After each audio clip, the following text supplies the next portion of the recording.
সুপ্রভাত বন্ধুরা এবং আমার ছাত্রছাত্রীরা।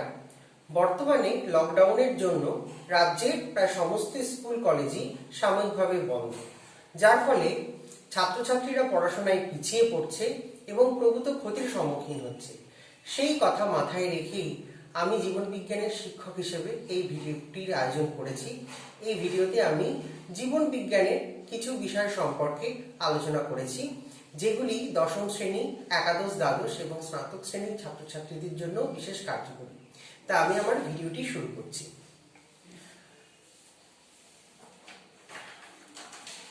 আজকে আমি যে বিষয় নিয়ে আলোচনা করব সেটি হলো ক্রোমোজোম এবং তার গঠন। তাহলে প্রথমেই আমাকে জানতে হবে যে ক্রোমোজোম কাকে বলে বা ক্রোমোজোমের সংজ্ঞাটাই বা কি। নিউক্লিয়াসের অভ্যন্তরে নিউক্লিক অ্যাসিডস, এখানে ডিএনএ, নিউক্লিক অ্যাসিডস এবং প্রোটিন দিয়ে গঠিত স্বপ্রজননশীল শারীরবৃত্তীয় গুণ সম্পন্ন যে বস্তু জীবের বৈশিষ্ট্যগুলি বংশ পরম্পরায় বহন করে এবং পরিব্যক্তি, প্রকরণ এবং বিবর্তনে মুখ্য ভূমিকা গ্রহণ করে, সেই বস্তুকেই কিন্তু আমরা ক্রোমোজোম বলে জানি। তা এই ক্রোমোজোম আমাদের দেহে বা কোষে কোথায় থাকে? দেখো, ক্রোমোজোম থাকে কোষের নিউক্লিয়াসের অভ্যন্তরে। সাধারণত কোষ দু প্রকার, এক প্রকার হলো প্রোক্যারিওটিক কোষ এবং অন্য একটি প্রকার হলো ইউক্যারিওটিক কোষ। তা প্রোক্যারিওটিক কোষ কিন্তু আদি কোষ বা নিউক্লিয়াস বিহীন কোষ। এর কোনো সুগঠিত নিউক্লিয়াস থাকে না, শুধুমাত্র একটি ডিএনএ তন্তু থাকে বা সার্কুলার ডিএনএ থাকে, যেটিকে বলা হয় নিউক্লিয়েট বা জেনোফোর। এখানে ক্রোমোজোম গঠিত হয় না। কিন্তু ইউক্যারিওটিক কোষের একটি সুগঠিত নিউক্লিয়াস থাকে এবং সুগঠিত নিউক্লিয়াসের মধ্যে নিউক্লিওপ্লাজমের মধ্যে ভাসমান অবস্থায় থাকে নিউক্লিয় জালিকা বা ক্রোমাটিন জালিকা। এই নিউক্লিয় জালিকা বা ক্রোমাটিন জালিকার কিন্তু কোনো নির্দিষ্ট আকার থাকে না। সাধারণত কোষচক্রের ইন্টারফেস দশায় এরকম জালিকাকার বিন্যাস দেখা যায়। কিন্তু যখন কোষ বিভাজন হয় বা কোষ বিভাজনের প্রোফেজ দশার থেকে বা মাইটোসিসের প্রোফেজ দশার থেকে কিন্তু এগুলি আস্তে আস্তে ঘনীভূত হতে শুরু করে এবং কুণ্ডলীকৃত হতে শুরু করে, যার ফলে এই রকম দণ্ডাকার ক্রোমোজোমের আকৃতি ধারণ করে। তা আমি ক্রোমোজোমের গঠনকে দুই রকম ভাবে ভাগ করেছি। এক প্রকার হলো ভৌত গঠন, আর এক প্রকার হচ্ছে রাসায়নিক গঠন। ভৌত গঠন হলো বাহ্যিক গঠন, যেটি ক্রোমোজোমের বাহ্যিক আকৃতি, আকার এইগুলো এবং বিভিন্ন অংশ নিয়ে আলোচনা করা হয়।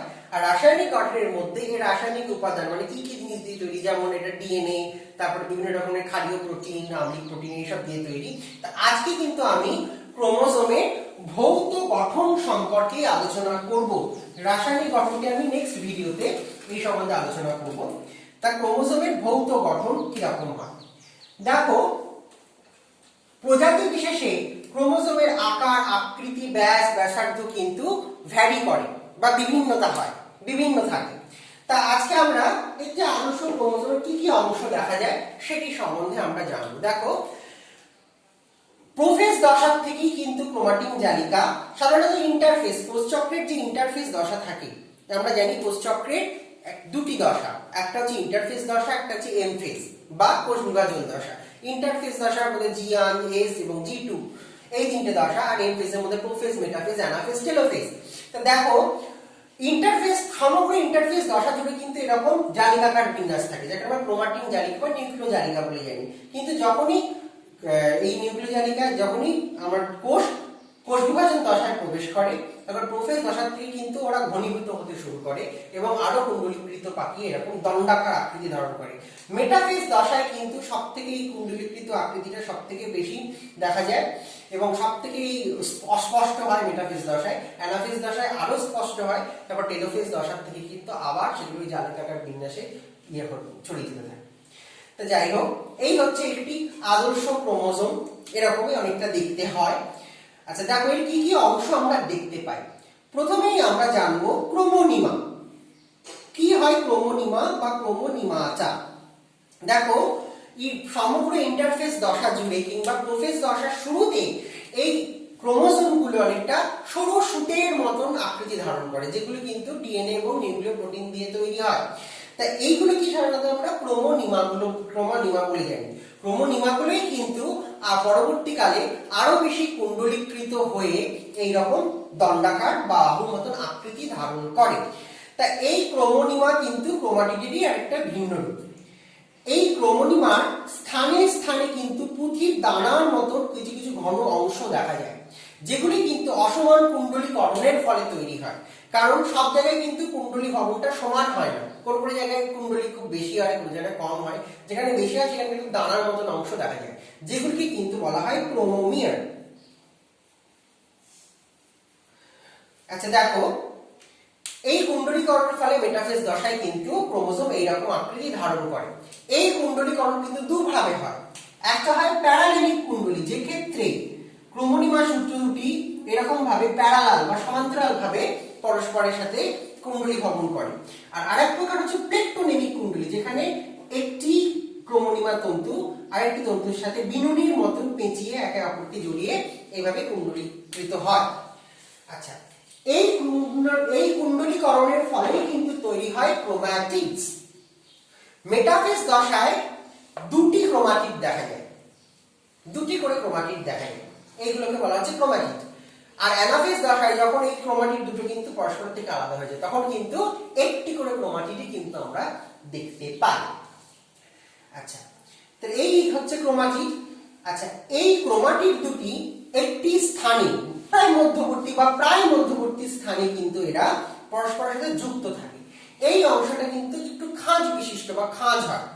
এই খাঁজটাকে বলা হয়ে থাকে মুখ্য খাঁজ বা সেন্ট্রোমিয়ার, মানে ওটা সেন্টারে থাকে বলে এটাকে সেন্ট্রোমিয়ার বলা হয়।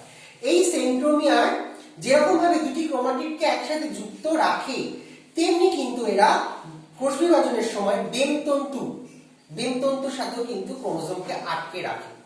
এই অংশটি সাধারণত কোষ বিভাজন দশায় অরঞ্জিত হয় এবং এটি হেটেরোক্রোমাটিন দিয়ে তৈরি হয়। এখানে কিন্তু কিছু রিপিটেটিভ ডিএনএ সিকোয়েন্স দেখা যায়। আচ্ছা, দুটি ক্রোমাটিডই কিন্তু এখানে প্লেটের মতন বা চাকতি সদৃশ এক ধরনের প্রোটিন দিয়ে নির্মিত এক ধরনের বস্তু থাকে, যাকে আমরা বলতে পারি কাইনেটোকোর। এই কাইনেটোকোরের মধ্যে 40টা মাইক্রোটিউবিউল বা অণুনালিকা থাকে। এই অণুনালিকার মাধ্যমে কিন্তু এরা বেমতন্তুর সাথে ক্রোমোজোমকে আটকে রাখে। আচ্ছা দেখো, এই সেন্ট্রোমিয়ার যে সব ক্রোমোজোমে থাকবেই তার কিন্তু কোনো মানে নেই। এমন কিছু কিছু ক্রোমোজোমের অস্তিত্ব পাওয়া গেছে যেগুলোতে কিন্তু সেন্ট্রোমিয়ার নাও থাকতে পারে। আবার কিছু কিছু ক্রোমোজোমে একাধিক সেন্ট্রোমিয়ার থাকে। তার উপর ভিত্তি করে ক্রোমোজোমকে কিন্তু আমি কতগুলি ভাগে ভাগ করতে পারি। যেমন যেসব ক্রোমোজোমে সেন্ট্রোমিয়ার বিহীন হয়, মানে সেন্ট্রোমিয়ার থাকে না, সেই সব ক্রোমোজোমকে বোর্ডটা দেখা যাচ্ছে।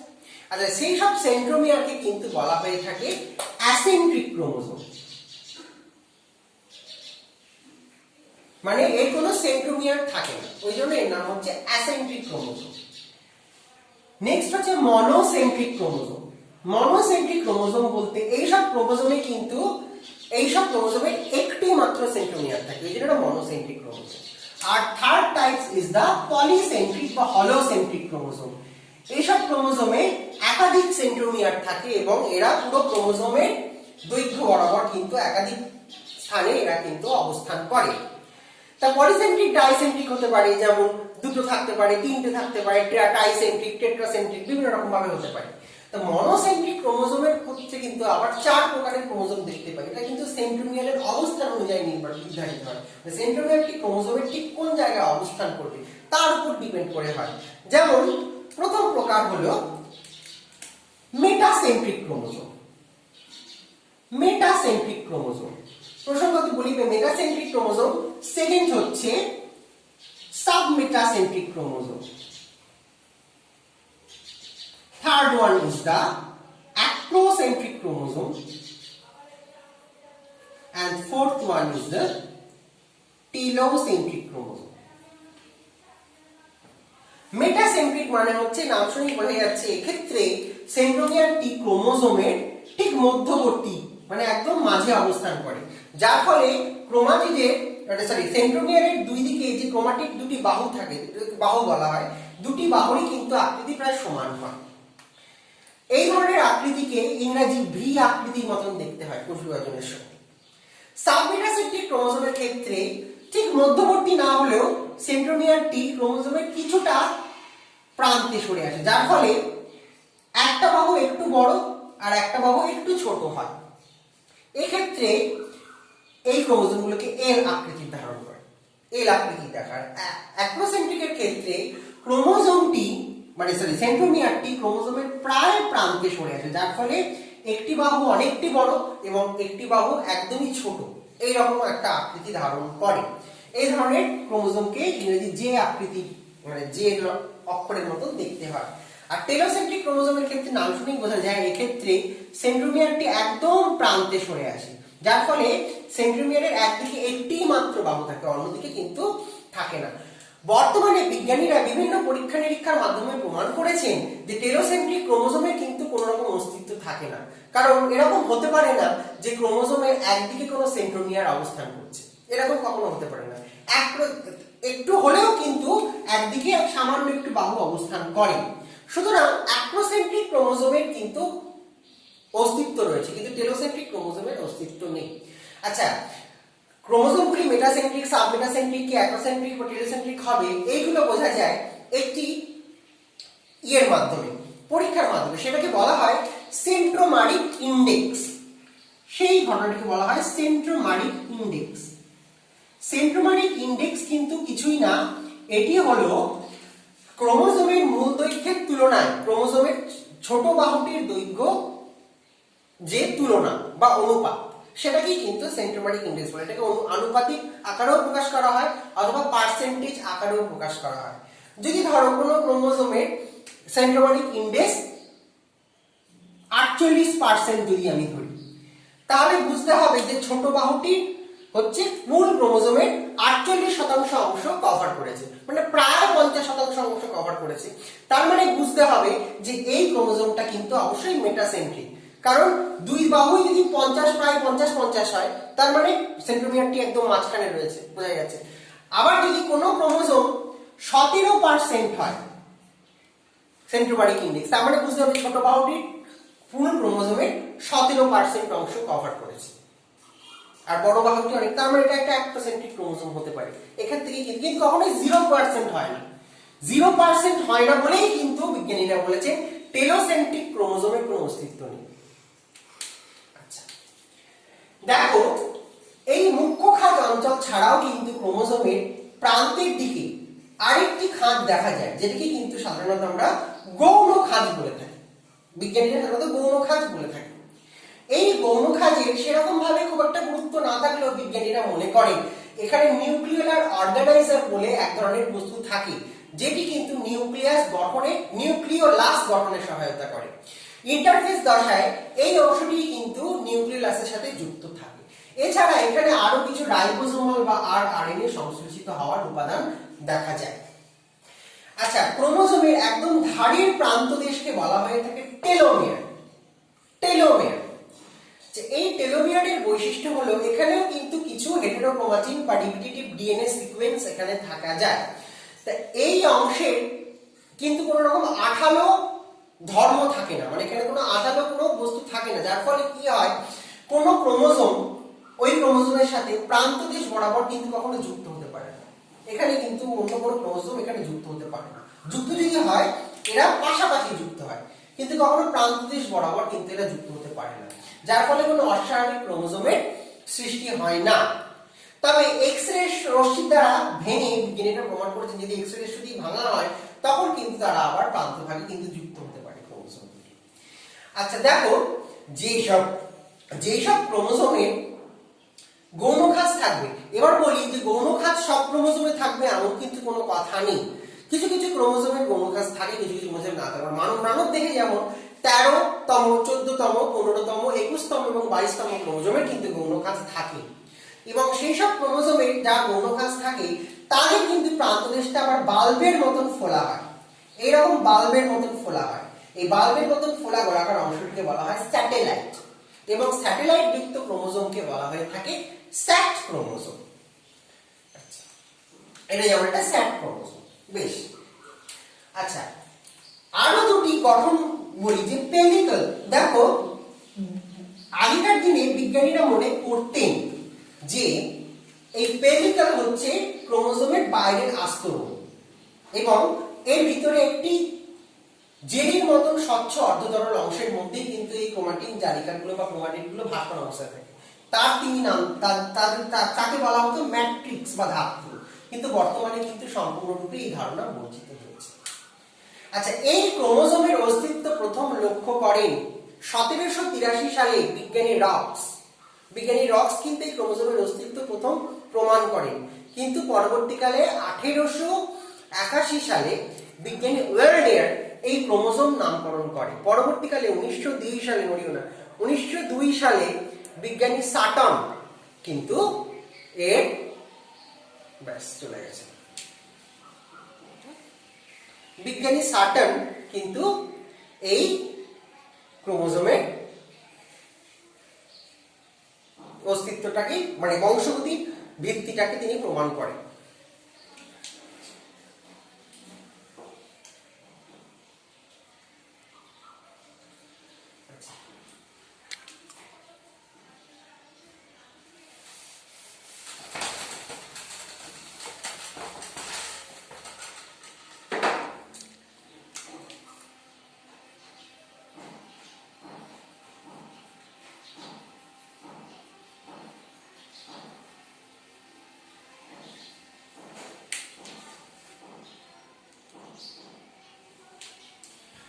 ক্যারিওটাইপ আর ইডিওগ্রাম বলতে আমরা কি বুঝি?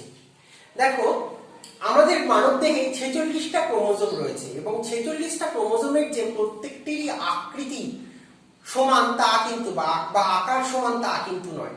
তাদের কোনোটার আকার ছোট, কোনোটা বড়, এইভাবে তাদের আকৃতি বা আকার অনুসারে বিজ্ঞানীরা তাদের কাজের সুবিধার্থে বিন্যস্ত করেছে এবং এই বিন্যস্ত করার পদ্ধতিকেই বলা হয়ে থাকে ক্যারিওটাইপ। বিজ্ঞানীরা অণুবীক্ষণ যন্ত্রের সাহায্যে এইসব ক্রোমোজোমগুলোকে পর্যবেক্ষণ করেছে এবং পর্যবেক্ষণ করার পরে এগুলোর থেকে যে আলোকচিত্র পাওয়া গেছে সেই আলোকচিত্রগুলোকেই কিন্তু তারা পরস্পরভাবে সজ্জিত করেছে বা বিন্যস্ত করেছেন। এই সজ্জিত করার রীতিকেই বলা হয় থাকে ক্যারিওটাইপ এবং এই সজ্জিত করার ফলে যে চিত্র বা নকশা চিত্র প্রকাশিত হয় ক্রোমোজোমের তাকেই কিন্তু বলা হয়ে থাকে ইডিওগ্রাম। এবার আমি বলবো যে ক্রোমাটিন এবং তার প্রকারভেদ কি, এই ক্রোমাটিন এবং এগুলো কত রকমের হয়।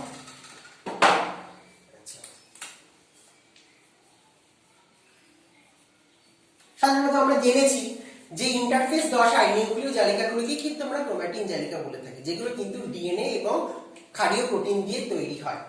এই ক্রোমাটিন কিন্তু আবার প্রসঙ্গত দু রকম হয়। এক প্রকার হচ্ছে ইউক্রোমাটিন, একটা প্রকার হচ্ছে হেটেরোক্রোমাটিন এবং আরেক রকম হচ্ছে ইউক্রোমাটিন।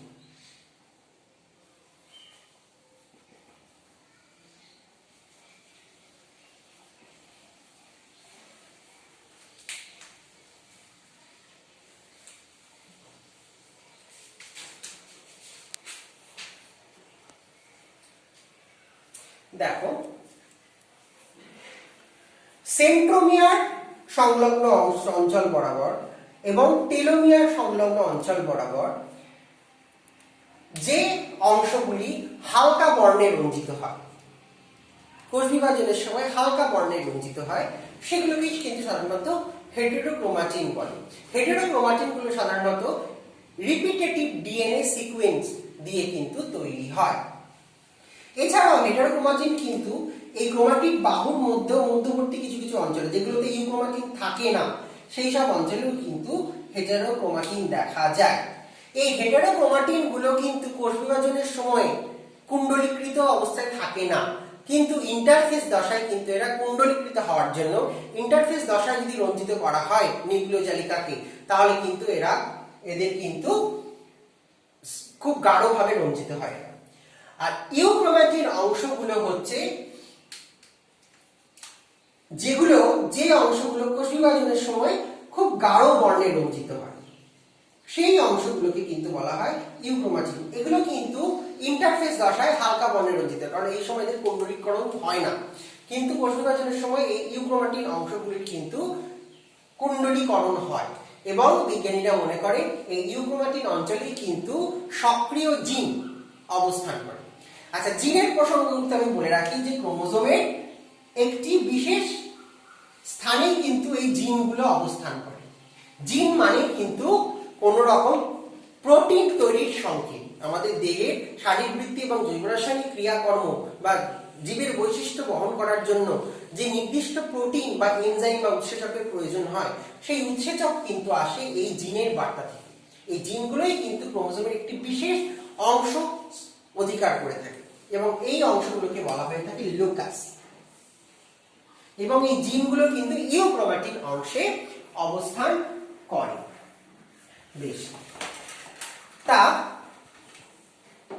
ইউক্রোমাটিন কোষ বিভাজনের সময় কুণ্ডলীকৃত হয় এবং গাঢ়বর্ণ ধারণ করে। কিন্তু ইন্টারফেস দশায় এরা কিন্তু কুণ্ডলীকৃত অবস্থায় থাকে না, কারণ এরা এই সময় কিন্তু সক্রিয় থাকে। কোষ বিভাজনের সময় কিন্তু এরা নিষ্ক্রিয় হয়ে যায়। আচ্ছা, হেটারোক্রোমাটিন কিন্তু আবার দুই রকমের। একটি হচ্ছে কনস্টিটিউটিভ বা স্থায়ী হেটারোক্রোমাটিন, আর আরেক প্রকার হচ্ছে ফ্যাকাল্টেটিভ বা অস্থায়ী হেটারোক্রোমাটিন। কনস্টিটিউটিভ হেটারোক্রোমাটিন গুলো হচ্ছে সেইগুলো যে অংশগুলো স্থায়ীভাবে হেটারোক্রোমাটিন, মানে সেগুলো কোনো রকম ভাবে ইউক্রোমাটিনে রূপান্তরিত হয় না। হেটারোক্রোমাটিন অংশগুলো হেটারোক্রোমাটিন অংশ হিসেবেই থাকে, মানে যে হেটারোক্রোমাটিনগুলো সাধারণত সেন্ট্রোমিয়ার এবং টেলোমিয়ার অংশ সংলগ্ন অংশে থাকে সেগুলোই কিন্তু কনস্টিটিউটিভ হেটারোক্রোমাটিন। আর ফ্যাকাল্টেটিভ হেটারোক্রোমাটিন হচ্ছে সেইগুলো যেগুলো হচ্ছে সাধারণত ইউক্রোমাটিনের মধ্যবর্তী অংশে অল্টারনেটিভ ভাবে থাকে। এই সব হেটারোক্রোমাটিন গুলো কিন্তু আবার চেঞ্জ হয়ে যেতে পারে, মানে পরিবর্তিত হয়ে ইউক্রোমাটিন গঠন করতে পারে। আবার হেটারোক্রোমাটিন থেকে ইউক্রোমাটিন গঠন করে, আবার পরবর্তীকালে প্রয়োজন মতো ইউক্রোমাটিন থেকে আবার হেটারোক্রোমাটিনও ফিরে আসতে পারে। এইভাবেই কিন্তু এদের পরিবর্তনশীল হয়। সাধারণত এইসব ফ্যাকাল্টেটিভ হেটারোক্রোমাটিন দেখা যায় বার বডিতে। বার বডিতে কি এই বার বডি? বিজ্ঞানী মেরি বার মহিলাদের কোষে যে দুটি সেক্স ক্রোমোজোম থাকে, দুটি এক্স ক্রোমোজোম থাকে সেক্স ক্রোমোজোম হিসেবে, তার একটি এক্স ক্রোমোজোমকে নিষ্ক্রিয় বলে প্রমাণ করেন এবং এই নিষ্ক্রিয় এক্স ক্রোমোজোমটা কিন্তু নিউক্লিয় পর্দার গায়ে একটা স্পট বা চিহ্নের সৃষ্টি করে। এই স্পটটাকে কিন্তু তিনি বার বডি নামকরণ করেন এবং এই বার বডিতেই কিন্তু ফ্যাকাল্টেটিভ হেটারোক্রোমাটিনের অস্তিত্ব প্রথম লক্ষ্য করা যায়। কারণ এই বার বডিটা কিন্তু পরবর্তী জন্মতে কিন্তু আবার মানে সক্রিয় এক্স ক্রোমোজোম হিসেবে প্রকাশ পেতে পারে, সেখানে কিন্তু এবার সেখানকার হেটারোক্রোমাটিন গুলো আবার ইউক্রোমাটিনে রূপান্তরিত হতে পারে। আচ্ছা,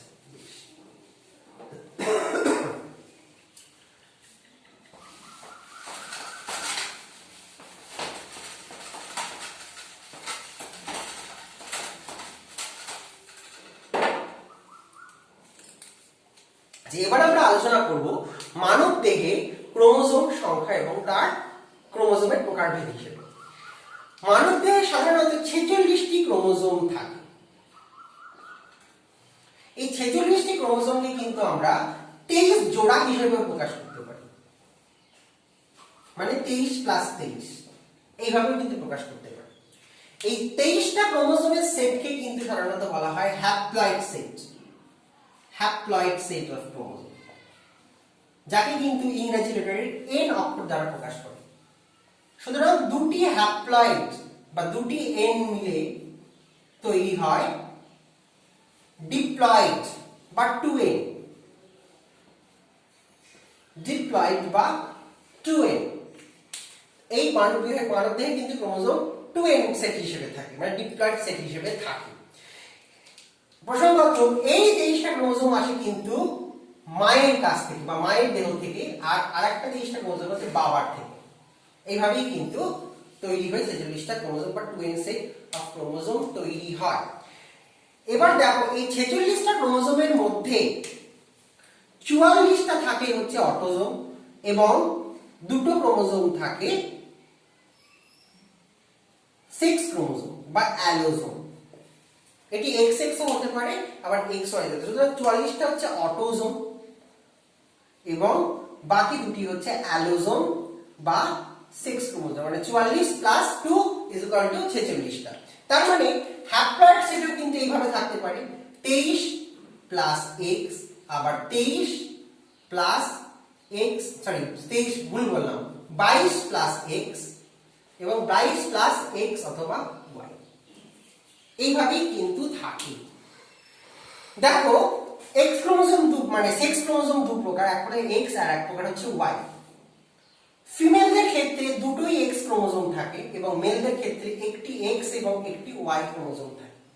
তাই জন্য যখন গ্যামেট তৈরি করে জননের সময় বা শুক্রাণু ডিম্বাণু তৈরি করে, তখন কিন্তু ফিমেলদের ক্ষেত্রে দুটো গ্যামেটই কিন্তু এক্স ক্রোমোজোম থাকে, মানে 22 প্লাস এক্স আবার 22 প্লাস এক্স। তাই জন্য ফিমেলরা হয় সবসময় হোমোগ্যামেটিক, অপর ক্ষেত্রে মেলদের ক্ষেত্রে মানে শুক্রাণুদের ক্ষেত্রে একটিতে থাকতে পারে এক্স আর একটিতে থাকতে পারে ওয়াই। সুতরাং 22 প্লাস এক্স এবং 22 প্লাস ওয়াই। সুতরাং মেলরা মানে ছেলেদের পুরুষদের ক্ষেত্রে হয় হেটেরোগ্যামেটিক।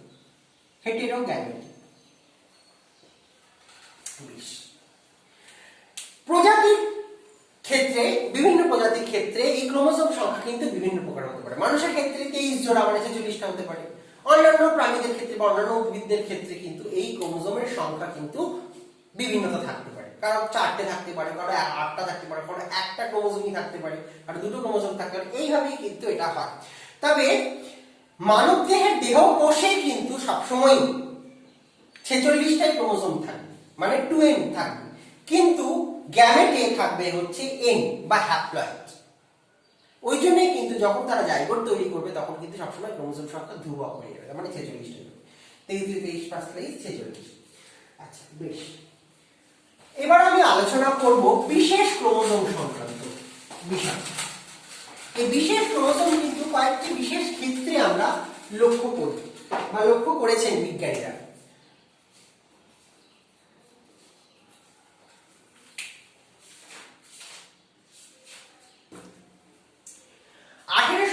সালে বিজ্ঞানী বালবিয়ানি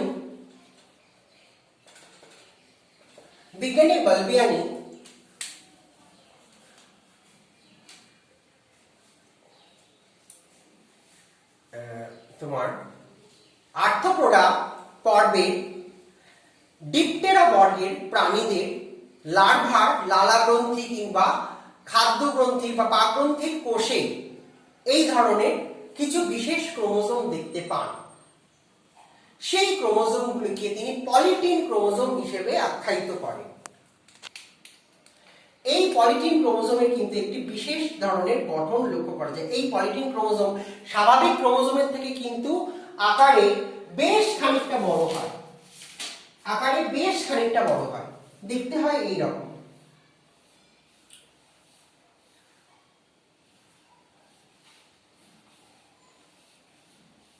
এইরকম কতগুলি ফোলা ফোলা অংশ থাকে, মাঝে কিছু এরকম ব্যান্ডের মতন অংশ থাকে। এই ক্রোমোজোমগুলো তৈরি হয় সাধারণত সমস্ত ক্রোমোজোমের জোড়বদ্ধকরণের ফলে। এই ধরনের জোড়বদ্ধকরণকে বলা হয় সোম্যাটিক পেয়ারিং, এবং এই সোম্যাটিক পেয়ারিং অবস্থায় কিন্তু এই সব ক্রোমোজোমগুলো প্রায় 10 বার বিভাজিত হয়। 10 বার বিভাজিত হওয়ার ফলে এরা কিন্তু আকৃতিতে অনেকটা বৃদ্ধি পায়, কিন্তু তবুও কোষ বিভাজন না হওয়ার ফলে এই ক্রোমোজোমগুলো একসাথে অবস্থান করে, যার ফলে এরকম ফোলা বা এরকম স্পষ্ট আকৃতি ধারণ করে। প্রায় 10 বার বিভাজিত 2 to the power 10 is equal to 10,024টা মতো ক্রোমোজোম একসাথে কিন্তু এইভাবে পলিটিন ক্রোমোজোম তৈরি করে। এই পলিটিনের ক্রোমোজোমের কিছু বিশেষত্ব হলো, এই পলিটিন ক্রোমোজোমের গুলোর মধ্যে এরকম ব্যান্ডের মতন অংশ দেখা যায়। এই ব্যান্ডগুলোর মধ্যেই কিন্তু সক্রিয় জিন অবস্থান করে এবং এর মাঝখানের যে হালকা অকুণ্ডলীকৃত অংশ থাকে এগুলোকে ইন্টার ব্যান্ড বলা হয়ে থাকে। আবার এই যে ফোলা ফোলা অংশগুলোকে দেখা যায় এগুলোকে বলা হয়ে থাকে পাফ। সব থেকে বড় পাফগুলোকে অনেকটা লুপ বা রিং এর মতন দেখতে হয় বলে এগুলো কি বিজ্ঞানী বলবিয়ানের নাম অনুসারে বলবিয়ানি রিং হিসেবে আখ্যায়িত করা হয়।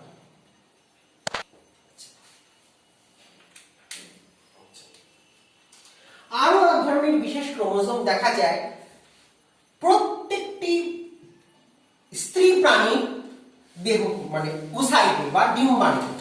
সেই ধরনের ক্রোমোজোমগুলোকে বলা হয় ল্যাম্প ব্রাশ ক্রোমোজোম।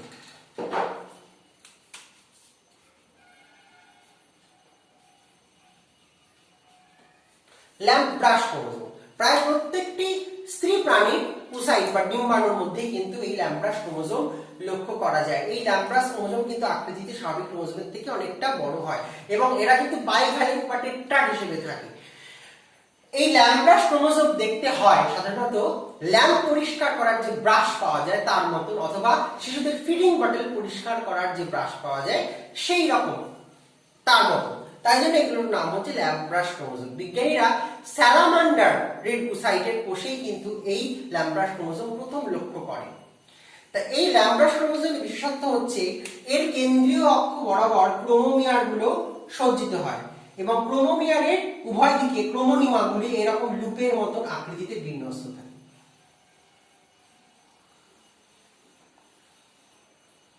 তাই জন্য কিন্তু এটা একটা ল্যাম্প ব্রাশের মতন দেখতে হয়। আরেক ধরনের ক্রোমোজোম দেখা যায় বিজ্ঞানী র্যাডলফ এই ক্রোমোজোম প্রথম লক্ষ্য করেন কিছু উদ্ভিদ কোষে এবং পতঙ্গ, শামুক এরকম কিছু নিম্ন শ্রেণীর প্রাণীদের ক্ষেত্রে। এইগুলোকে এক্সট্রা ক্রোমোজোম বলা হয়। স্বাভাবিক ক্রোমোজোমের অতিরিক্ত ক্রোমোজোম হিসেবে এইসব ক্রোমোজোমগুলো থাকে। এই স্বাভাবিক ক্রোমোজোমগুলোকে তিনি নাম দেন এ ক্রোমোজোম এবং এইসব অস্বাভাবিক অতিরিক্ত ক্রোমোজোমগুলোকে নাম দেন বি ক্রোমোজোম হিসেবে। এই বি ক্রোমোজোমগুলো কিন্তু সাধারণত সক্রিয় জিন বহন করে না এবং মিওসিসের সময় কিন্তু এরা জোড় বাঁধে না এবং কোষ বিভাজনের সময় কিন্তু এরা কোনো রকম অংশগ্রহণ করে না। এই ধরনের ক্রোমোজোমগুলোকে তিনি বি ক্রোমোজোম হিসেবে আরেকটি নাম দেওয়া হয়, তাকে বলা হয় সুপার নিউমেরারি ক্রোমোজোম। বেশ, তা আজকের মতন ভিডিও কিন্তু এইটুকুই। পরের ভিডিওতে আমি ক্রোমোজোমের রাসায়নিক গঠন সম্পর্কে আলোচনা করব। তোমরা ভালো থেকো, সুস্থ থেকো।